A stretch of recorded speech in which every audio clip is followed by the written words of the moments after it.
चलिए, अस्सलाम वालेकुम, नमस्ते, नमस्कार, hello to all, hi everybody.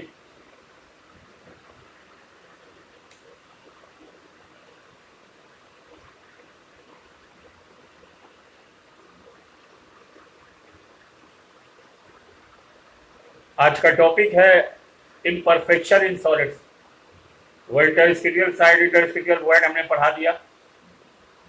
उसके बाद जो नेक्स्ट टॉपिक है सॉलिड स्टेट में, वो है डिफेक्ट्स इन सॉलिड, यानी सॉलिड के अंदर जो डिफेक्ट होता है या इम्परफेक्शन होता है।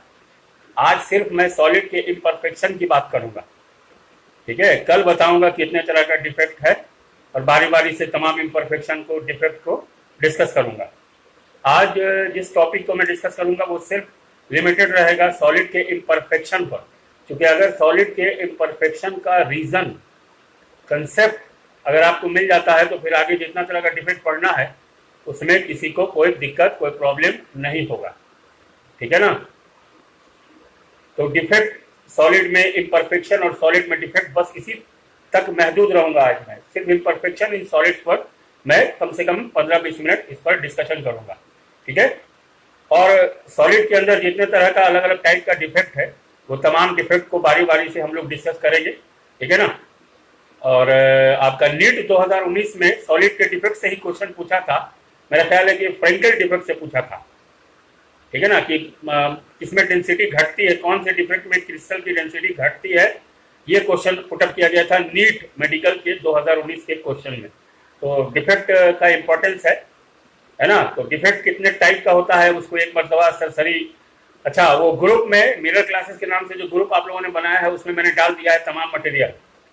अभी 5-10 मिनट जो लेट हुआ मुझे ऑनलाइन आने में, उसका रीजन वही था कि तमाम जो क्लासरूम की कॉपी है जो असाइनमेंट के फॉर्म में, उसको हम डिलीवर कर रहे हैं ग्रुप में, ताकि आपको लिखना नहीं पड़े, ठीक है ना। आपके पास लिखा हुआ मटेरियल ऑलरेडी हो, सिर्फ हम यहाँ फेसबुक लाइव पे आकर के आपको थॉरोली उसको एक्सप्लेन करते हैं, डिस्कस करते हैं, ताकि आपको कोई दिक्कत ना हो। दिक्कत हो तो वीडियो दोबारा सुन लीजिए, लिखा हुआ मटेरियल आपके पास सही है, स्मार्ट वर्क कीजिए। फिर भी दिक्कत होता है तो फिर आप आजाद है पूछने के लिए, you are free to ask whatever you want now, ठीक है। तो डिफेक्ट जो है बेसिकली इम्परफेक्शन, पूरे साइंस के दुनिया में, एकदम आराम से इत्मीनान से सुनिएगा,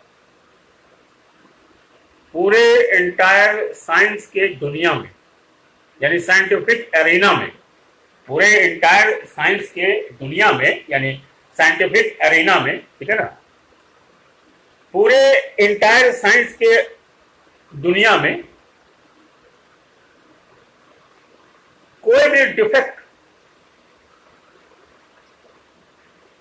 मैटर से रिलेटेड किसी भी सब्सटेंस के अंदर अगर होगा, खुश रहिए खुश रहिए, तो वो नेचर में थर्मोडायनामिक होगा। वो नेचर में क्या होगा? थर्मोडायनामिक। और थर्मोडायनामिक का मतलब क्या हुआ? फ्लो ऑफ हीट के चलते, यानी किसी भी तरह का डिफेक्ट या इम्परफेक्शन, डिफेक्ट और इम्परफेक्शन पहले होता क्या उसको समझिए।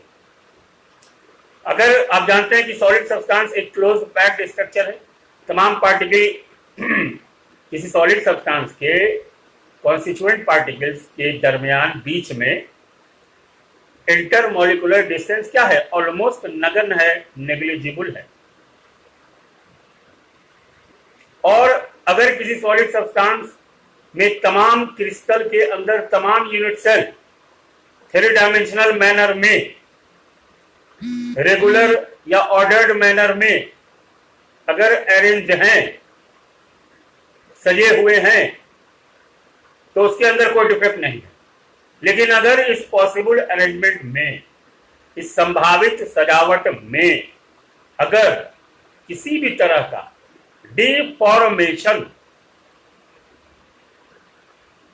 किसी भी तरह का डिफॉर्मेशन अगर आता है तो इसको हम बोलते हैं इम्परफेक्शन या डिफेक्ट। जैसे अगर आप कोई कपड़ा पहनते हैं और कपड़े में कहीं पे धागा इधर उधर खुल गया तो वो डिफेक्ट है। तो अगर आपको नया कपड़ा, नया जीन्स, नया टी शर्ट अगर आप किसी शोरूम से खरीदते हैं और उसमें कोई धागा वागा निकला रहता है तो आप बोलते हैं भैया हमको दूसरा पीस दे दीजिए, क्यों? चूंकि उसके अंदर डिफेक्ट है।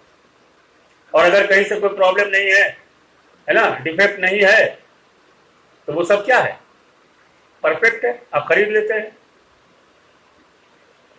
तो सॉलिड सब्सटेंसेस के अंदर जितना भी तरह का डिफेक्ट होता है, त्रुटि होता है, एम्बिग्युइटी होता है, दिक्कत होता है, वो सब का सब, कुछ नहीं है, वो सब का सब नेचर में थर्मोडायनामिक है। इसको याद रखेंगे, क्योंकि अलीगढ़ मुस्लिम यूनिवर्सिटी का जो इंजीनियरिंग का एग्जाम होता है उसमें ये क्वेश्चन, साल हमको याद नहीं है, ठीक है ना, वो आप अपना क्वेश्चन बैंक में देखिए। साल याद रखना आसान भी नहीं है ना, लेकिन मुझे याद है, क्योंकि क्वेश्चन मैं जब क्लास में पढ़ाता हूँ तो बराबर मेरी आदत है, मैं किस साल में कौन क्वेश्चन पूछा, 12th में पूछा, कंपटीशन पूछा, बोलने की आदत है। तो चूंकि क्वेश्चन ही देखना काम ही है टीचर का। टीचर का काम किताब पढ़ना थोड़ी है, टीचर का काम है कि और क्या क्या क्वेश्चन बताएं। तो वो क्वेश्चन देखने के दौरान याद आ रहा है। तो एमयू में ये भी पूछा था कि डिफेक्ट जो सॉलिड में होता है वो नेचर में क्या होता है, तो नहीं, नेचर में क्या होता है ये नहीं पूछा था, डिपेंडेंट किस पे होता है ये पूछा था। उसका आंसर था हीट डिपेंडेंट या टेम्परेचर डिपेंडेंट। क्यों? क्योंकि बगैर टेम्परेचर के अंतर के, बगैर तापमान के अंतर के, डिफरेंस के हीट तो फ्लो कर ही नहीं सकता ना, असंभव, never. Unless and until there is a difference in the temperature, heat can never flow. ये थर्मोडायनेमिक्स में मैंने पढ़ाया है। और चूंकि यहां बात होगी थर्मोडायनेमिक्स के थर्ड लॉ की, इसीलिए मैंने कहा कि आज के लेक्चर में सिर्फ और सिर्फ मैं आपके अंदर जड़ देने की कोशिश करूंगा, आपको कंसेप्ट देने की कोशिश करूंगा कि सॉलिड के अंदर डिफेक्ट क्यों पैदा होता है, वाई, क्या नेचर है। क्योंकि अगर इस जड़ को आपने पकड़ लिया तो मैं आपको गारंटी देता हूं कि तमाम तरह के डिफेक्ट जो मैं आगे आपको पढ़ाऊंगा, जितने तरह का डिफेक्ट, वो आपको ब्रेड एंड बटर लगेगा, कोई दिक्कत नहीं होगी, आपको कोई प्रॉब्लम नहीं होगा, ठीक है। क्योंकि सिर्फ स्कॉटकी और फ्रेंकेल डिफेक्ट हम नहीं पढ़ाते हैं। जेई एडवांस में जो पूछता है मेटल एक्सेस और मेटल डिफिशियंसी किस किस कारण, वो भी मैं पढ़ाता हूं, जो आधार है सेमीकंडक्टर की पैदाइश का। अगर सॉलिड के अंदर मेटल एक्सेस डिफेक्ट और मेटल डिफिशियंसी डिफेक्ट नहीं पैदा होता तो इस चीज की गारंटी मैं देता हूं कि सेमीकंडक्टर जैसा कोई सब्सटेंस पैदा ही नहीं होता। क्लियर है? क्योंकि सेमीकंडक्टर की कंडक्टिविटी तो डिपेंडेंट है टेम्परेचर पर। सेमीकंडक्टर तो टेम्परेचर के बिना, किसी भी सेमीकंडक्टर का टेम्परेचर जो है, टेम्परेचर बढ़ाना उसका, वो उसका किक है या सेल्फ है, सेल्फ, तभी स्टार्ट होगा वो। सब पे बात होगी आगे। अभी मेरा मतलब सोच ये है कि पहले आपके अंदर, चूंकि आप लोग सब है ना अभी बच्चे हैं, तो बच्चों के अंदर अगर जड़ बढ़िया से दे दिया जाए तो बेहतरीन पेड़ आप लोग हो जाइएगा। तो मेरा काम ही वही है, इसलिए बता रहा हूं। तो कहने का मतलब देखिए, किसी भी पर्टिकुलर सॉलिड स्टेट से बिलोंग करने वाले सब्सटेंस, पदार्थ के अंदर अगर किसी भी तरह का डिफेक्ट या किसी तरह का इम्परफेक्शन अगर पैदा होगा, कयामत के दिन तक, परले आने तक अगर पैदा होगा, तो वो सिर्फ और सिर्फ उसके लिए रिस्पॉन्सिबल होगा, जिम्मेदार होगा टेम्परेचर या हीट। क्यों होगा वो अभी बताते हैं। तो पहले इसको याद रखेंगे कि सॉलिड स्टेट से बिलोंग करने वाली सब्सटेंस में जितना तरह का डिफेक्ट होता है वो सब का सब क्या होता है नेचर में, थर्मोडायनामिक। और थर्मोडायनामिक का मतलब dynamics of flow of heat, यानी हीट के फ्लो के चलते ही पैदा होगा। और हीट कभी भी फ्लो ही नहीं कर सकता जब तक के टेम्परेचर का डिफरेंस नहीं हो। क्लियर है? और टेम्परेचर को हमने डिफाइन किया था जीरोथ लॉ ऑफ थर्मोडायनेमिक्स में। ज्यादातर लोग उसको बोल देते हैं कि temperature is the degree of hotness और कोल्डनेस ऑफ द बॉडी। वो उनका अपना मामला है, अपना ओपिनियन है। I respect their opinion, but I beg to differ. I beg to differ कि टेम्परेचर डिग्री ऑफ हॉटनेस और कोल्डनेस होगा, लेकिन बगैर कांटेक्ट में आए वो तो होगा नहीं।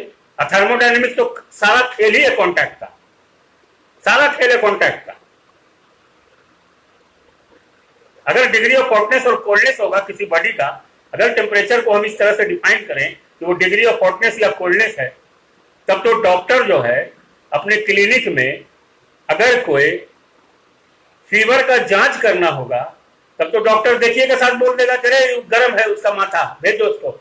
अभी कोविड-19 के दौर में जो थर्मल स्क्रीनिंग हो रहा है, तब तो थर्मल स्क्रीनिंग करने की जरूरत नहीं है, तब तो ऐसे देख के बता दिया जाएगा। टेम्परेचर को डिफाइन किया था लेडी फ्लावर फ्लोरेंस ने।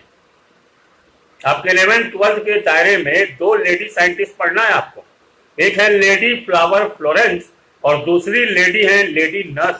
हम मैडम क्यूरी तो है ही है।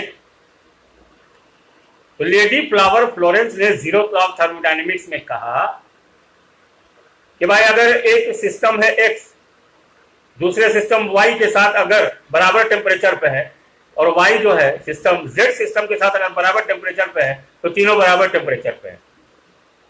ठीक है, तो टेम्परेचर को बेहतर तौर पे डिफाइन करते हैं मेरे हिसाब से, नासा में भी यही डिफिनेशन हुआ चलता है by the way,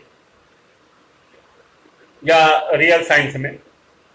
degree of hotness और कोल्डनेस अगर टेम्परेचर है बॉडी का, देखिए कोई बुरा नहीं मानेंगे जो बोलते हैं टेम्परेचर डिग्री ऑफ हॉटनेस या कोल्डनेस, वो कोई भी भाई बुरा नहीं मानेंगे, ठीक है ना, उनको बुरा नहीं मानना चाहिए। नॉलेज इज पावर, ठीक है ना। और सीखने का क्या है, हम अपने किसी छोटे बच्चे से भी सीख सकते हैं, और डिबेट हो सकता है इस पर, आप डिस्कशन हम अलाउ करते हैं, आप डिस्कशन कर सकते हैं हम पर, ही नहीं कि नाराज हो जाइएगा कि पढ़ के तोप आए हैं, पढ़ के जानकार आए हैं, हम लोग के डिफिनीशन को काट रहे हैं। हम किसी के डिफिनीशन को नहीं काट रहे हैं, क्लियर है, हम किसी के डिफिनीशन को काट नहीं रहे हैं। हम फिर भी बोल रहे हैं कि मैं उन तमाम लोगों के ओपिनियन की कदर करता हूं, इज्जत करता हूं, जो ये बात बोलते हैं कि टेम्परेचर डिग्री ऑफ हॉटनेस है या डिग्री ऑफ कोल्डनेस है। मैं उनसे डिफर करता हूं, रेस्पेक्ट उनकी करते हुए। ये मेरा ओपिनियन है और मेरा अधिकार है, ठीक है। आप इस स्टेटमेंट को चैलेंज कर सकते हैं, ठीक है, मैं आपका चैलेंज एक्सेप्ट करूंगा, आपके डिस्कशन को भी एक्सेप्ट करूंगा, लेकिन फॉर गॉड से, खुदा के वास्ते, भगवान के लिए अब मैंने ऐसा मत कीजिएगा कि बड़ा बोल रहे हैं, नया डिफिनेशन बना रहे हैं। हम नया डिफिनेशन नहीं बता रहे मेरे भाई, चूंकि अगर if temperature is the degree of hotness और coldness of the body, then a valid question arises, Hindi बता देंगे, a valid question arises, how the hell it is possible that a bird called penguin survives in a place like Antarctica, where the temperature has been recorded as minus 97.75 degree, minus 97.75 degrees Celsius, as it was published earlier in the month of April in the दैनिक हिंदुस्तान, आखिरी वाला पन्ना। Valid question arise, 11th-12th में अगर degree of hotness और coldness अगर बच्चों को अगर बता दिया जाए, तो मेरा दावा है कि वो इंजीनियरिंग में फंस जाएंगे। और अगर डॉक्टर भी बनेंगे तो स्टरलाइजेशन जब होगा, हॉस्पिटल में इस्तेमाल होने वाला तमाम सीजर और कटर का, सर्जिकल ब्लेड का, तो फंस जाएंगे, नहीं होगा। चूंकि टेम्परेचर इज द फेनोमेनन, यह है सही definition, temperature is the phenomenon which decides, फैसला करता है, the direction of flow of it, which decide the direction of flow of it when two or more in contact with each other. You can't tell. आज भी गांव में किसी को fever होता है तो पेशानी पर हाथ रख के पता करते हैं। गांव में किसी को 4 डिग्री बुखार हो जाता है तो पट्टी चढ़ाया जाता है उसको, पानी भिंगा भिंगा के।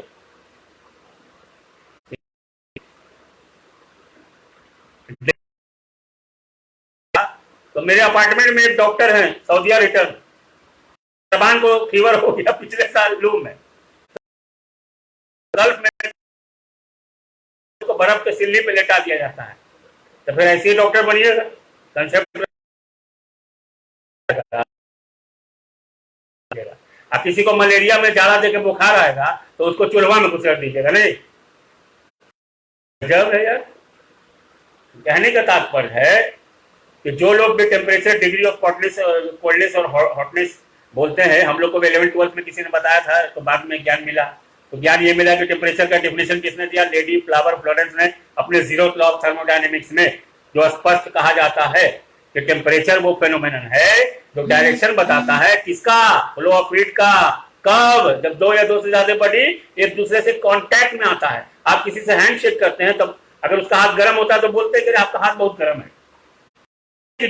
दूर से देख के बोल देते हैं कि आपका हाथ गर्म है, उनका हाथ ठंडा है। तो ऐसा अगर होने लगे तो डॉक्टर के यहाँ अगर कोई पेशेंट जाएगा तो ऐसे ही डॉक्टर दूर से बोलेगा, अरे तुमको बुखार है, तुम जाओ, तुम आओ, तुमको बुखार नहीं है, तुम भागो, तुम कल आना। ऐसा थोड़े ना होता है यार। क्यों? क्योंकि सारी बात फर्स्ट लॉ ऑफ थर्मोडायनेमिक्स के बाद सेकेंड लॉ ऑफ थर्मोडायनेमिक्स की जरूरत ही इसीलिए पड़ी कि फर्स्ट लॉ ऑफ थर्मोडायनेमिक्स में हीट के फ्लो का डायरेक्शन नहीं बताया गया, जो त्रुटि थी, एरर था फर्स्ट लॉ और सेकेंड लॉ ऑफ थर्मोडायनेमिक्स में। आप पढ़ाते हैं एक कैलोरी बराबर 4.183 जूल, यानी for every 4.183 joule of work being done you require 1 calorie of heat to be supplied. ये डायरेक्शन ना है, सारा खेल तो डायरेक्शन का है। हीट फ्लो बिना डायरेक्शन का होगा? Heat flow is always spontaneous, हमेशा खुद ब खुद होगा, high level to low level. Heat flow unit directional ना है, तो बिना डायरेक्शन के बात कैसे होगी? ऐसे बोल देगा डिग्री ऑफ हॉटनेस और कोल्डनेस।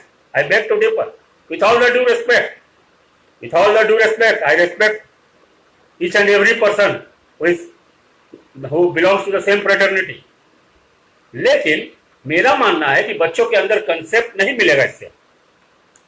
बेहतर कंसेप्ट यही है कि भाई टेम्परेचर वो फेनोमेनन है जो हमको डायरेक्शन बताता है हीट फ्लो का, है ना? और हीट फ्लो का डायरेक्शन का मतलब क्या हो गया? ऑलवेज ऑलवेज ऑलवेज, MWF में भी, TTS में भी, संडे में भी, सुबह में भी, शाम में भी, दोपहर में भी, हाई लेवल तो लो लेवल, और लो लेवल से हाई लेवल हीट फ्लो कराना है तो चिल्ला चिल्ला के आप लोग पढ़ते हैं तो वर्क डन करना पड़ेगा, वर्क डन। क्लियर है? इसलिए कहा जाता है कि स्पॉन्टेनियस प्रोसेस जो है रिवर्सिबल है, तो reverse it you will have to do work done. तो बहुत सारा पेज है इसमें, बात निकली तो बता दिए, है ना? तो भाई याद रखेंगे कि टेम्परेचर वो फेनोमेनन है जो हमको डायरेक्शन बताता है फ्लो ऑफ हीट का, जब दो या दो से ज्यादा बॉडी आपस में कांटेक्ट में आता है। बिना कांटेक्ट में आए हुए कोई नहीं बता सकता है कि किसका क्या टेम्परेचर है। अगर ऐसा हो जाता है कि बिना कांटेक्ट में आए हुए टेम्परेचर हम किसी का बता सके तो मेरे भाई लोग थर्मोमीटर की क्या जरूरत थी? तो रिक्वायर्स अ थर्मोमीटर।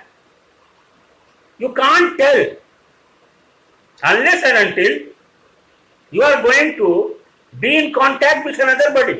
जब तक आप कांटेक्ट में नहीं आएंगे आप बता ही नहीं सकते हो, कैन नेवर एसरटेन, आप पता ही नहीं कर सकते हो कि किस बॉडी का टेम्परेचर क्या है। तो comes in contact, this is important, because जब तक आप कांटेक्ट में नहीं आएंगे हीट फ्लो का डायरेक्शन तो पता चलेगा ही नहीं। नेवर। आप चाय में उंगली डाल के करते हो, ठंडी हो गई फिर से गर्म कर दो। आप चाय में उंगली डालते हो, मुंह में लेते हो, जुबान में बहुत ज्यादा गर्म होता है, जल जाता है। दूर से थोड़ी देख के बताओ कि इसका टेम्परेचर कितना है, नहीं ना? That's all. ठीक है? तो टेम्परेचर का ये मामला है। फिर से हम बोल रहे हैं कि टेम्परेचर डिग्री ऑफ हॉटनेस और कोल्डनेस है बॉडी का, ये बहुत लोग पढ़ाते हैं, हमको मालूम है, ठीक है ना? लेकिन ऑनलाइन प्लेटफॉर्म पे आज हम पढ़ा रहे हैं तो हमको बोलना जरूरी है, इसको कोई माइंड नहीं करेगा। क्लियर है? माइंड कर देता है और हल्का हल्का फूल पत्ती खेलने लगता है। जैसे कल एक आदमी फूल पत्ती खेल रहा था, उसका बगीचे में दिया हमको लुखाड़। तो इसलिए कोई फूल पत्ती मत खेलिएगा ना, तो आप जानते ही हैं कि बड़ा मामला है। हम किसी को छेड़ते नहीं है, कोई हमको छेड़ता है तो छोड़ते नहीं है। तो आप भी हम आपकी इज्जत कर रहे हैं तो आप भी आपको रेस्पेक्ट कीजिए। अब आप कोई गलत बात बोल रहे हैं तो कोई जरूरी नहीं है कि हम उसको फॉलो करें या अनुसरण करें। जो सही होगा, जो बेहतर होगा, और सीखने का कोई उम्र नहीं होता। आप मेरी बात को चैलेंज कीजिए। I would love to be challenged ठीक है, आप उसको चैलेंज कीजिए, मैं आपकी इज्जत करूंगा, मैं आपसे हेल्दी डिस्कशन करूंगा। लेकिन अगर कोई बात मैं बोल रहा हूँ, स्टेटमेंट दे रहा हूँ, वो स्टेटमेंट आपको अगर पसंद नहीं आता है और उसके बाद आप अगर कोई बेजा परेशानी मेरे लिए, तो हम परेशान होते नहीं है, सबको जो लोग जानता है उसको पता है, लेकिन अगर हल्का फुल्का भी अगर उंगली कीजिएगा तो हम उंगलियां देंगे उखाड़, बता दे रहे हैं हम। ठीक है, क्योंकि कल हमको वो जो फूल पत्ती खेल रहे थे गुंटूर के, बताइए गुंटूर के है, वो केमिस्ट्री के फैकल्टी है गुंटूर, वो आंध्र प्रदेश में, वो फूल पत्ती खेल रहे थे तो उनका हम दिया बगीचे उखाड़। ऐसा बगीचा उखाड़ा कि उनकी पत्नी हमको फोन की, छोड़ दीजिए सर। तो इस बात को समझिए, हम बहुत हंसमुख आदमी है, बिंदास आदमी है ना, लेकिन हम अगर शराफत है मेरे अंदर तो हम कमजोर नहीं और ना ही बुज़दिल है। ठीक है, अभी डीजीपी साहब जो बोल रहे थे वो एक बात बोले थे ना भोजपुरी में, है कि सटले तो गेले बेटा, तो हम भी डीजीपी साहब को फॉलो करते हैं भोजपुरिया में, इसलिए हेल्दी डिस्कशन होना चाहिए। आखिर after all we are teachers, we are nation builder, healthy discussion होना चाहिए, है ना। इसका ही मतलब थोड़े ना है तो कोई उंगली कर देगा तो आदमी चुपचाप से बैठा रहेगा, ऐसा नहीं है, उतना बड़ा दिल मेरा नहीं है, हम माफ नहीं करते हैं किसी को। उसके लिए कानून है, थाना है, पुलिस है, डीजीपी तक कोर्ट खुला हुआ है ना, हाई कोर्ट, सुप्रीम कोर्ट। लेकिन कहने का मतलब है कि अगर हम कोई बात पढ़ा रहे हैं, उसमें अगर आपको कोई बात अगर चैलेंज करना है तो हम, I would love to have healthy discussion. मैं आपको मतलब कहता हूं कि आप कमेंट करके हमसे सवाल पूछिए, हम टीचर को भी बोल रहे हैं, अगर मेरी बात गलत लगती है या आप मेरी बात से सहमत नहीं, आप कमेंट में टाइप कीजिए, मैं जवाब दूंगा अभी फौरन। लेकिन आपसे बेहतर है अगर किसी का स्किल, तो आप उसको दबाने की कोशिश कीजिएगा। तो ऐसे तो बड़े बुजुर्गों का कहा हुआ है कि स्किल को कोई दबा नहीं सकता है, लेकिन मेरा मिजाज है थोड़ा सा, मोटा आदमी है ना, तो थोड़ा गर्मी जल्दी चढ़ जाता है, तो वो हम टॉलरेट नहीं करते। ठीक है, इसलिए फिर से मतलब प्लीज प्लीज प्लीज प्लीज, किसी को पसंद नहीं आया तो अपने मन में रखिएगा, बेजा हरकत न कीजिएगा, न कमेंट कीजिएगा, न कुछ कीजिएगा। न तो हम, आप लोग कमेंट न करते हैं, हम 20 पन्ना लिख के रखते हैं, पूरा इनबॉक्स जाम कर देंगे हम 6 हफ्ता के लिए, इसलिए पहले बोल दे रहे हैं, रिक्वेस्ट भी कर दे रहे हैं और तंबीह भी कर दे रहे हैं, तो विचार आवे तो ऐसा कीजिएगा मत। ठीक है, तो 30,000 पन्ना हम इनबॉक्स में भेजेंगे तो मैसेजें आते रह जाएगा, फेसबुक पे छोड़ दीजिएगा। चलिए, कल हुआ था इसलिए हम बोल रहे हैं, गुंटूर में केमिस्ट्री पढ़ाते हैं, बताइए, फूल पत्ती खेल रहे हैं, वीडियो होम में डिस्टर्ब कर रहे हैं नेसेसरी। तो भाई ये लोग कहे होंगे कि हम लोग तो कर नहीं सकते हैं, कटिया खड़ा हो जाएगा, आप गुंटूर से कर दिए तो उनको आवन नहीं चलेगा, तो गुंटूर से कीजिए, चाहे हिंदुस्तान के किसी कोने से कीजिए। ठीक है, हिंदुस्तान के पढ़े लिखे नागरिक हैं हम, कानून जानते हैं। ठीक है, चलिए, कानून अपना काम करेगा। हर ट्रोल का हम जवाब देने लगे तब तो हो गया। ट्रोल के लिए साइबर क्राइम में साइबर सेल खुला हुआ है, सब लोग कॉन्टेक्ट में रहते हैं टेलीफोन पर, 2 मिनट में अंडा मुर्गी कर देंगे, उसके बाद माफी मांगते रहिएगा, कुछ ना होगा। इसलिए ट्रोलिंग नहीं। आप मेरी बात से सहमत हैं, आप मेरे वीडियो को पसंद करते हैं, फेयर एनफ, हम आपका शुक्रगुजार हैं, आपकी शुक्रिया अदा करते हैं, है ना, आपके हम ममनून हैं, एहसानमंद है कि आप मेरे वीडियो को पसंद करते हैं। आप मेरे वीडियो को पसंद नहीं करते हैं फिर भी हम आपकी इज्जत करते हैं, हम आपके ओपिनियन की कदर करते हैं। ठीक है, हम आपकी इज्जत फिर भी कर रहे हैं, आपके नापसंद करने को भी मैं जगह दे रहा हूं, क्योंकि ये आपका डेमोक्रेटिक राइट है, इसकी मैं इज्जत करता हूं। लेकिन ये जो मैंने गुमशुदों की तलाश में किसी और हरकत, ये अनाप शनाप कमेंट करना, ये I am not going to tolerate. ठीक है, इसके लिए अलग से सेल खुला हुआ है बिहार में, हर जगह पुलिस डिपार्टमेंट में। फिर एक्सपोज हो जाइएगा तो कहिएगा कि लीजिए। चलिए, खैर, कल डिस्टर्ब कर रहे थे गुंटूर के भाई साहब, इसलिए बोल रहे हैं, तो गुंटूर हो गए संटूर। ठीक है, वह पढ़ावे में जलवे में लगता है। चलिए, तो कहने का तात्पर्य है कि हम किसी चीज को पसंद करें ना पाए यार, सोशल नेटवर्किंग साइट में यार बहुत सारा वीडियो है, लोग पसंद कर सकते हैं, नहीं कर सकते हैं। हमको भी बहुत सारा चीज पसंद नहीं आता, तो हम थोड़े उस पर जा रहे हैं कमेंट करने के लिए, क्यों हम कमेंट करेंगे? जो चीज हमको पसंद नहीं आया हम उसको ब्लॉक कर दिए, या बहुत सारा अनाप शनाप वीडियो होता है, या उसको ब्लॉक कर दिए, नोटिफिकेशन मना कर दिए। लेकिन हम उसके साथ क्यों हम कहेंगे? हम समाज सुधारक थोड़े हो रहे हैं, हमको क्या लेंगे? हम पुलिस थोड़े हैं, हम उसको कहेंगे गए बंद करो, नहीं तो हम तुमको अंदर कर देंगे। ये मामला नहीं ना है। ठीक है, चलिए, जो हमको जानता है, जो आपसे पढ़ा है, या जो लोग जो टीचर फ्रेटर्निटी में भी हमको जानता है, उसको अच्छे से पता है कि हमको इस बात का कोई फर्क नहीं पड़ता है कि कौन किस पेड़ पे बैठता है।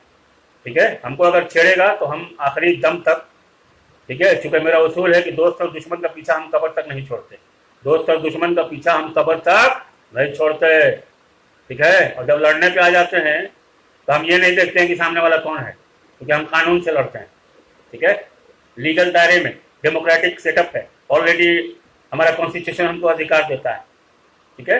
तो हम बार बार रिक्वेस्ट कर रहे हैं, क्योंकि कल फूल पत्ती हो रहा था तो कोई ना कोई भाई साहब कहीं से करवाए होंगे, तो हम बार बार कर दे रहे हैं। आप मेरे वीडियो को पसंद करते हैं, बहुत बहुत शुक्रिया, हम शुक्रगुजार हैं आपके कि आप मेरे वीडियो को लाइक करते हैं, पसंद करते हैं। अगर मेरे वीडियो को पसंद नहीं करते हैं तो फिर भी हम आपकी इज्जत करते हैं, ठीक है, हम आपकी इज्जत करते हैं, लेकिन लेकिन लेकिन लेकिन आपको पत्थर मारने का कोई अधिकार नहीं, ठीक है, बेवजह, वो भी इलिसिट कमेंट। तो बेवजह हम आपको बता ही दिए कि अगर ऐसा दिमाग में विचार आए भी तो उसको दबा दीजिएगा। क्यों? क्योंकि आप एक लाइन कमेंट कीजिएगा, हम 20 पन्ना लिख के रखे रहते हैं, ठीक है, फिर हम चले जाते हैं 16 बरस वाले उम्र में, ठीक है, और उसको ऐसा भेजेंगे कि पूरा इनबॉक्स से जाम हो जाता है। क्लियर? तो बचिएगा सब चीज से, और कमेंट करने के पहले देख लीजिए कि आपका फेसबुक का सेटिंग क्या है। समझ में आया? तो मैंने वीडियो चुके बहुत सारे ग्रुप में जाता है, बहुत लोग सुनते हैं, तो सब लोग जो सुने अपना समझेंगे अपना, हम रिक्वेस्ट करते रहे, ठीक है। अब बार बार रिक्वेस्ट करने की मेरी आदत नहीं है, उसके बाद हम एक्शन ले लेते हैं, वो भी लीगल। इलीगल काम, क्योंकि हम टीचर हैं तो इलीगल मैनर में हम थोड़े जाएंगे, हम लीगल अपना इस्तेमाल करेंगे। लीगल के लिए दुनिया भर का ऑप्शन खुला हुआ है, हमको बाहर निकलने की भी जरूरत नहीं, सब टेलीफोन पे हो जाएगा। आजकल तो डीजीपी साहब बोले वो ऑनलाइन FIR भी होगा, 2 मिनट में कर देंगे, ठिकाना हो जाएगा, मिल चलिए, हम इसलिए बोल दे रहे हैं कि चूंकि हम कोई बात बोलते हैं तो बहुत कन्विक्शन के साथ बोलते हैं, बहुत कन्विक्शन के साथ। जब तक हम कन्विक्शन नहीं महसूस करते, हम वो बात बोलते ही नहीं है। और हम पढ़ाते भी हैं तो डंके की चोट पे पढ़ाते हैं, कोशिश करते हैं कि एकदम जड़ वाला कंसेप्ट हम अपने स्टूडेंट को दें, ठीक है ना। अब अगर कोई डिग्री ऑफ हॉटनेस कोल्डनेस बोल रहा है, उसका मामला, आप तो कह रहे हैं कि हम रेस्पेक्ट करते हैं आपकी, ये बात हम इसलिए बोल रहे हैं कि बहुत लोग पढ़ाते हैं इस चीज को, डिग्री ऑफ हॉटनेस और कोल्डनेस को, उनका अपना मामला, हम उनको, उनके ओपिनियन का हम रेस्पेक्ट करते हैं।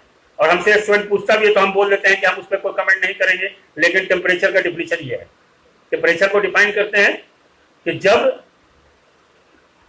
मतलब 2 या 2 से ज्यादा बॉडी आपस में कांटेक्ट में आएगा तो ये डायरेक्शन बताएगा फ्लो ऑफ हीट का। ये मेरा डेफिनेशन है, मेरा डेफिनेशन जो है वो रेजनिक हैलिडे में भी अवेलेबल है, ठीक है। फिलिप मैथ्यूज का जो कैम्ब्रिज एडिशन है फिजिकल केमिस्ट्री का बुक, उसमें भी अवेलेबल है।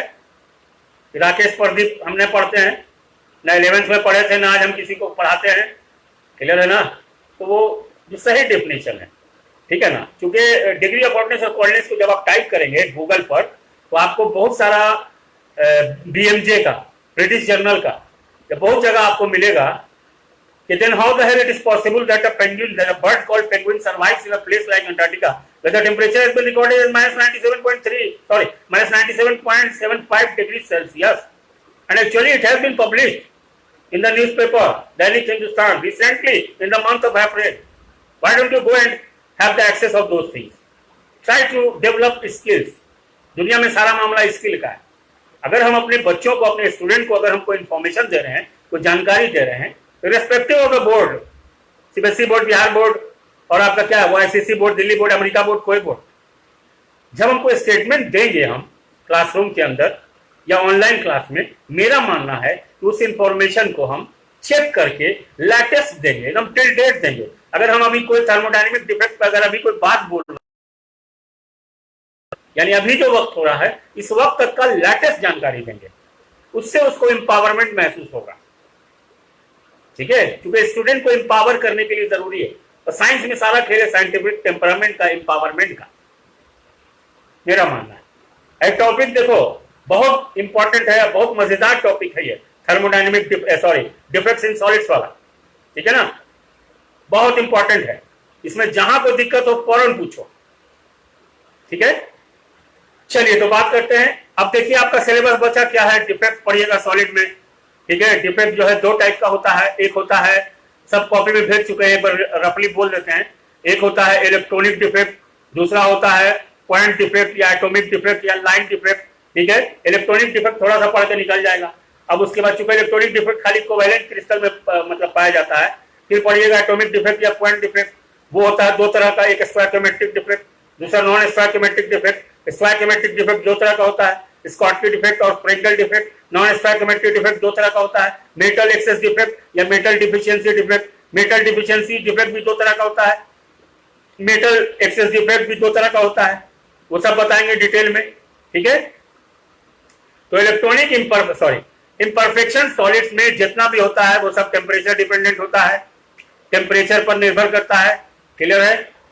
हीट के फ्लो पर यानी हीट डिपेंडेंट होता है, क्लियर है, कोई दिक्कत नहीं। इसको याद रखेंगे कि सॉलिड्स के अंदर जितना तरह का भी डिफेक्ट होता है, जितना तरह का भी माने इम्परफेक्शन होता है, वो सब का सब टेम्परेचर के चलते है, टेम्परेचर डिपेंडेंट है, यानी थर्मोडायनेमिक नेचर में यानी हीट पर डिपेंडेंट है, क्लियर है। अब देखिए हीट पर डिपेंडेंट क्यों है उसको समझिए, आप ध्यान से सुनिएगा।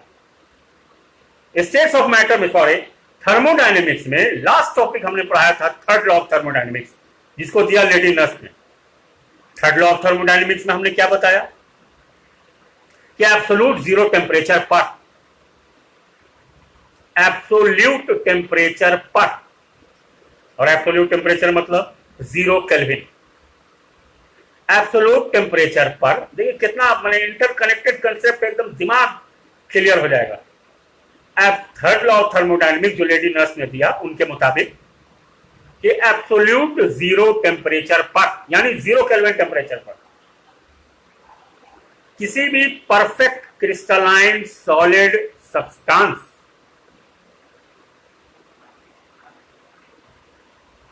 एब्सोल्यूट जीरो टेम्परेचर पर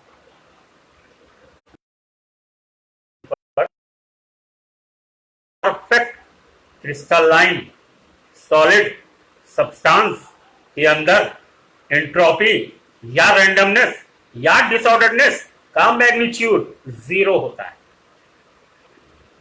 यानी एब्सोल्यूट जीरो टेम्परेचर या 0 केल्विन पर किसी भी परफेक्ट क्रिस्टलाइन सॉलिड सब्सटेंस के अंदर एंट्रोपी 0 है नहीं है, डिसऑर्डरनेस 0 है नहीं है, रैंडमनेस 0 है नहीं है।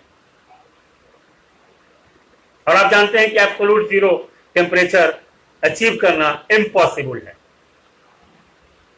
जहां पढ़े थे हम लोग Charles law states of matter में, याद होगा, एब्सोल्यूट जीरो अचीव ही नहीं हो सकता है। क्यों नहीं अचीव हो सकता है? क्योंकि वॉल्यूम एब्सोल्यूट जीरो पर 0 हो जाएगा। अब वॉल्यूम जीरो मतलब न लंबाई है न चौड़ाई है, न मोटाई है न लंबाई है, न चौड़ाई है न गहराई है, न लंबाई है न चौड़ाई है, न ऊंचाई है न लंबाई है न चौड़ाई है, मोटाई है, यानी उसकी न लंबाई है न चौड़ाई है न मोटाई है। इसका मतलब कि मैटर से रिलेटेड सब्सटेंस का तो मास होता है, अब मास जिसका होगा तो वॉल्यूम भी होगा। तो ऐसा मैटर को हम क्यों ऐसे टेम्परेचर तक ले जाने की कोशिश करेंगे जहां से वो गायब हो जाए। वॉल्यूम जीरो का मतलब क्या है? गायब हो गया। वॉल्यूम जीरो मतलब भूत प्रेत, ठीक है। तो अब इस बात को जो शुरू में हम सॉलिड स्टेट में जब हम क्रिस्टलाइन और अमॉर्फस में क्लासिफिकेशन बता रहे थे उसको यहां लाके पटकिए। एब्सोल्यूट जीरो पे मॉलिक्यूलर वाइब्रेशन सीज कर जाता है, स्टॉप नहीं करता, सीज कर जाता है। सीज करने और स्टॉप में अंतर है, बता चुके हैं। स्टॉप मतलब आदमी मर चुका है, और सीज मतलब अभी जान बाकी है, मरा नहीं है, मरने के कगार पर है, ठीक है। तो एब्सोल्यूट जीरो टेम्परेचर पे चूंकि वॉल्यूम हो जाता है 0, इसलिए एब्सोल्यूट जीरो टेम्परेचर को हम अचीव ही नहीं कर सकते, मतलब कोई मैटर से रिलेटेड सब्सटेंस अचीव नहीं कर सकता है। और सॉलिड में हम शुरू में जो कंसेप्ट दिए थे कि मैटर से रिलेटेड तमाम सब्सटेंसेस का फिजिकल क्लासिफिकेशन का आधार हमने क्या बताया था कि मैटर से रिलेटेड सब्सटेंस के अंदर 2 अपोजिट काइंड ऑफ फोर्स होता है, और दोनों अपोजिट फोर्स में बराबर एक जंग चल रहा है, कंपटीशन चल रहा है, और उस कंपटीशन का जो विनर होता है, विजेता होता है, वो तय करता है कि वो सब्सटेंस सॉलिड स्टेट से बिलोंग करेगा कि लिक्विड से बिलोंग करेगा कि गैस से बिलोंग करेगा। बिल्कुल उसी तरह से जैसे हर इंसान के अंदर 2 अपोजिट काइंड ऑफ इंसान है, एक अच्छा आदमी, एक बुरा आदमी। एक अच्छा आदमी, देवता भी इंसान के अंदर वास करता है, दानव भी इंसान के अंदर वास करता है। देवताओं के गुरु बृहस्पति और दानवों के गुरु शुक्राचार्य। हर इंसान के अंदर देवता और दानव के बीच जंग चल रही है, जिसको हम दिल और दिमाग के बीच होने वाली जंग बोलते हैं। और इस अच्छे और बुरे आदमी के बीच जो जंग चल रहा है, उसका विनर, उसका विजेता ही तय करता है कि हम सोमवार को अच्छे थे या मंगल को बुरे हो गए। बहुत सारा शराबी आदमी है, डेली शराब पीता है, किसी दिन किसी बुरी औरत को खाना भी खिला देता है, बहुत सारा मोहल्ला टोला में लफड़ा लफंगा होता है, दिन भर लफंग गली के नुक्कड़ पे खड़ा रहता है, कभी अच्छा काम भी कर देता है, कभी कोई अच्छा आदमी होता है कोई बुरा काम कर देता है, छोटा बच्चा पे पड़ाक पड़ाक हाथ चला दिया तो अच्छा आदमी किसी दिन बुरा हो गया, किसी दिन बुरा आदमी अच्छा हो गया। उसी तरह से हमने कहा था कि एक फोर्स अट्रैक्टिव नेचर में जो पैदा होता है इंटरमोलिकुलर इंटरेक्शन, पढ़ाया वो चीज ऐसे स्पीड में बोल रहे हैं। हमने कहा था कि किसी सॉलिड से रिलेटेड सब्सटेंस के अंदर, सॉरी मैटर से रिलेटेड हर सब्सटेंस के अंदर दो अपोजिट काइंड ऑफ फोर्स होता है। एक फोर्स जो है नेचर में अट्रैक्टिव है, जो पैदा होता है इंटरमोलिकुलर इंटरेक्शन के चलते। दूसरा फोर्स है रिपल्सिव, जो पैदा होता है मॉलिकुलर वाइब्रेशन के चलते। इन दोनों के बीच लगातार कंपटीशन चल रहा है। इस कंपटीशन का विनर तय करेगा कि सब्सटेंस सॉलिड से बिलोंग करेगा या लिक्विड से या गैस से।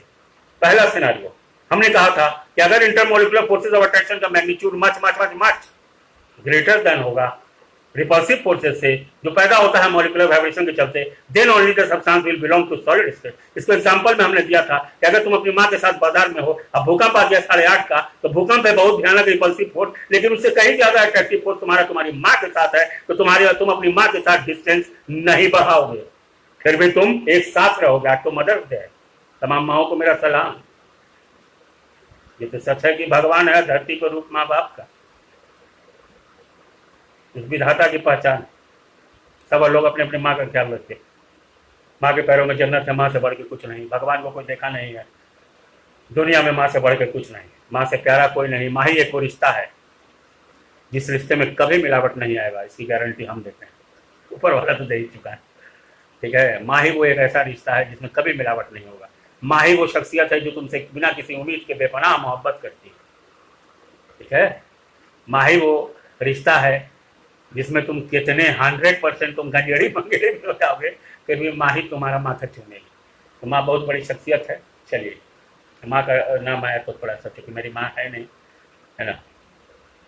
2006 में ही मेरी माँ का इंतकाल हो गया, डेथ हो गया, तो अभी माँ का हुआ तो थोड़ा भावुक हो गए।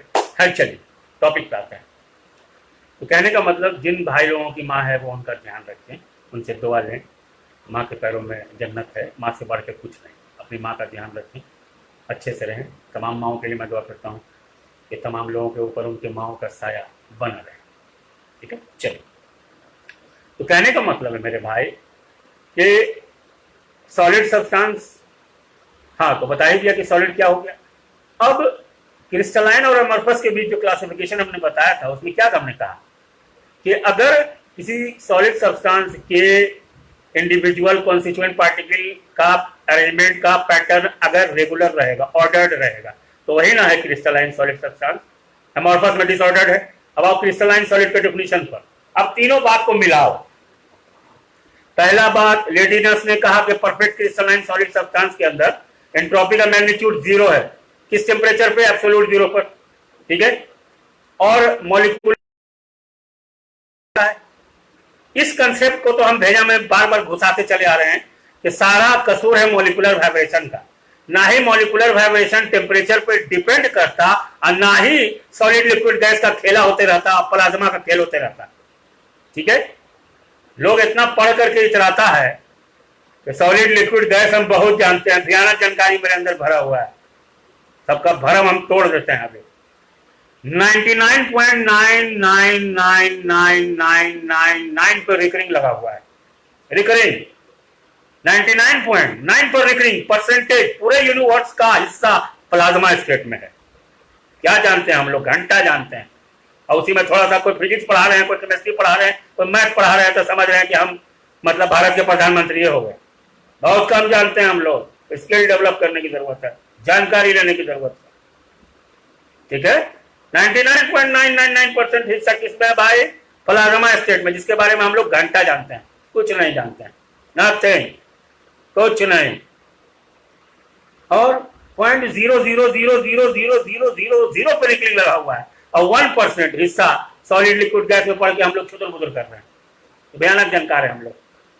जानकारी मेरे बदन से निकल रहा है, सब कानून में इट्टा ठूसे हुए जानकारी निकल जाता है। कितना कम जानते हैं हम लोग। चाहते हैं टॉपिक पर। तो जब टेम्परेचर बढ़ाएंगे तो मॉलिक्यूलर वाइब्रेशन बढ़ेगा। एकदम सिंपल है यार। कोई बच्चा अभी तुम्हारे लॉकडाउन में बच्चा को नाच रहा है, उसको ताली बजाओ ना, देखो बच्चा और नाचेगा, है बच्चा के साथ खेलिएगा तो आओ खेलने लगेगा, कस कस के दौड़ेगा। मुहर्रम या दशहरा में लाठी भांजता है, लोग ताली बजता है तो आओ जोर जोर से लाठी भांजने लगता है। कोई गजल सिंगर है, हारमोनियम लेके बजा रहा है, और तुम बोल दो उसको देख करके eye ball to eye ball contact करके वाह, फिर उसके बाद सारा प्रोग्राम तुम्हारे ऊपर खत्म करेगा तुम्हें को देख करके। कॉलेज स्कूल में कार्निवल होता है, फेयरवेल होता है, एक्सेट्रा एक्सेट्रा, फ्रेशर्स पार्टी होता है, उसमें अगर कोई डांस कर रहा है लड़का या लड़की, तो अगर क्लैपिंग बहुत कस के कर दो तो इस और भयानक स्पीड में नाचेगा। क्यों? Clapping supplies energy, clapping supplies appreciation. इसी तरह से मॉलिक्यूलर वाइब्रेशन को ही नाचे वाला समझ लो। मॉलिक्यूलर वाइब्रेशन है क्या? वाइब्रेशनल मोशन, ठीक है। वो जो क्या कहते हैं, वो कृष्ण भगवान का वो था चक्र, सुदर्शन चक्र, उसी टाइप का समझ लो, या चाबी लेके ऐसे से घुमाओ। तो टेम्परेचर बढ़ाओगे तो मॉलिक्यूलर वाइब्रेशन बढ़ेगा, और मॉलिक्यूलर वाइब्रेशन जब बढ़ेगा तो रिपल्सिव फोर्स बढ़ेगा। तो रिपल्सिव फोर्स जब बढ़ेगा तो इंटरमॉलिक्यूलर डिस्टेंस बढ़ेगा। तुम सिगरेट नहीं फूकते हो, तुम्हारा दोस्त पहले एगो फूकता था, अब 10 गो फूकने लगा है। एक के कमरे में तुम लोग हो, तुमको सिगरेट से एलर्जी है, धुआं पसंद नहीं है, पहले एक सिगरेट पीता था, तुम बर्दाश्त कर लिए क्योंकि तुम्हारा बहुत प्यारा दोस्त हो, फिर 2 गो पीने लगा, फिर 5 गो पीने लगा, फिर 10 गो पीने लगा, फिर पूरा सिगरेट का कार्टून है सुन करके मुंह में घुसेड़ ले रहा है। तो तुम क्या करोगे कि भैया तुम या तो ये सब बंद करो ना, तो हम दूसरे रूम में जाएंगे। रिपल्सिव फोर्स बढ़ गया ना, रिपल्सिव फोर्स जब बढ़ गया तो रिपल्सिव फोर्स जब भी बढ़ता है टेम्परेचर बढ़ाओगे, मॉलिक्यूलर वाइब्रेशन बढ़ेगा, मॉलिक्यूलर वाइब्रेशन बढ़ेगा तो रिपल्सिव फोर्स का मैग्नीट्यूड बढ़ेगा, और रिपल्सिव फोर्स का मैग्नीट्यूड जब भी बढ़ेगा तो इंटर मॉलिक्यूलर डिस्टेंस बढ़ेगा।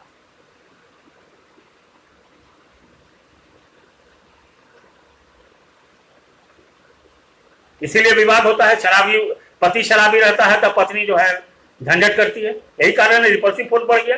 और जिस दिन शराब पी के नहीं आता उस दिन ठीक रहता है पत्नी का व्यवहार, और जिस दिन शराब पी लिया उस दिन देखिए पत्नी पूरा बेलाना चौकी लेके तेल पिलावन रैली कर रही है पति के साथ। आए दिन हम लोग पेपर में पढ़ते हैं। क्यों? चूंकि शराब पीना पत्नी के लिए रिपल्सिव फोर्स है। शराब ज्यादा पी करके आया, हल्ला गुल्ला किया, तो पत्नी का और पत्नी को महसूस हुआ रिपल्सिव फोर्स, तो ऑटोमेटिकली डिस्टेंस दोनों मॉलिक्यूल के बीच, पति पत्नी के बीच बढ़ गया। सिंपल है यार, कुछ है इसमें बच्चा वाला चीज। तो मेरे भाई, जब मॉलिक्यूलर वाइब्रेशन बढ़ेगा टेम्परेचर के चलते, टेम्परेचर बढ़ाओ तो मॉलिक्यूलर वाइब्रेशन बढ़ेगा, और उसके बाद इंटरमॉलिक्यूलर डिस्टेंस बढ़ेगा। तो तुम किसी परफेक्ट क्रिस्टलाइन सॉलिड में एंट्रोपी एब्सोल्यूट 0 पे 0 है, तो टेम्परेचर 0 केल्विन से जब बढ़ाओगे तो मॉलिक्यूलर वाइब्रेशन बढ़ेगा, तो मॉलिक्यूलर वाइब्रेशन बढ़ेगा तो रिपल्सिव फोर्स बढ़ेगा, तो रिपल्सिव फोर्स बढ़ेगा तो इंटरमॉलिक्यूलर डिस्टेंस ना बढ़ जाएगा। तो सॉलिड क्लोज पैक्ड स्ट्रक्चर ना है, तो 2 मॉलिक्यूल के बीच, 2 पार्टिकल, 2 एटम, 2 आयन के बीच जब डिस्टेंस बढ़ गया सॉलिड स्टेट में, ये क्या है? ये डिफेक्ट ना है, इम्परफेक्शन ना है। सॉलिड तो क्लोज पैक्ड स्ट्रक्चर है। अब समझ में आया? डाउट लगे तो इस वीडियो को बारंबार सुनो, अगर दिक्कत हो तो दोबारा सुन लो, 3बारा सुन लो, 4बारा सुन लो, फिर भी नहीं समझ में आए तो तुम कमेंट में टाइप करो, व्हाट्सएप पे जो क्लासरूम का जो कॉपी है ना, उसको देखो, ठीक है, उसको करो। हम एक बात और बोलना चाह रहे थे कि हम चाह रहे थे कि जैसे हम लाइव पढ़ाते या लाइव लेक्चर लेते हैं ना, तो यहाँ आ जाता है, तो हमने कोशिश की लाइव में जो बोरिंग रोड वाला ऑनलाइन क्लास चलता है ना, वो चलता है जूम के थ्रू है। हमको यूजर नेम पासवर्ड मिला हुआ है, हम क्लास लेते हैं, होता है ना, जैसे अभी हम आप रहे हैं तो इस तरफ बाएं तरफ या दाएं तरफ जिधर हम सब वाले ग्रुप में तो वो शीट आ जाएगा। अब शीट को इनलार्ज करके हम छोटा सा ऊपर में चले जाएंगे, हम बोलेंगे ये शीट भी आप देखिए होता है, ठीक है, क्लियर। जूम में